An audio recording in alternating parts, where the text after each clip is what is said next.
శ్రీ ముకుందమాల 32వ శ్లోకం.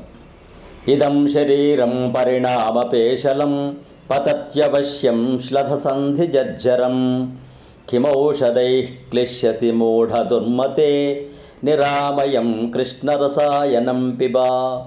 ఓ దుర్మతి మూఢుడా, ఈ శరీరము క్రమముగా జీర్ణించిపోవును, సంధిబంధములు సడలిపోవును, ఎప్పుడో ఒక్కనాడు తప్పక నశించును.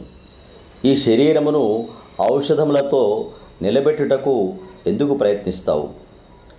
వ్యాధిగ్రస్తము కానియక కాపాడు కృష్ణరసాయమును త్రాగుము, ఎల్లప్పుడూ సేవించుము అని కులశేఖరులు ఎల్లప్పుడూ నాలుకపై కృష్ణనామాన్ని గనుక ధరించినట్లయితే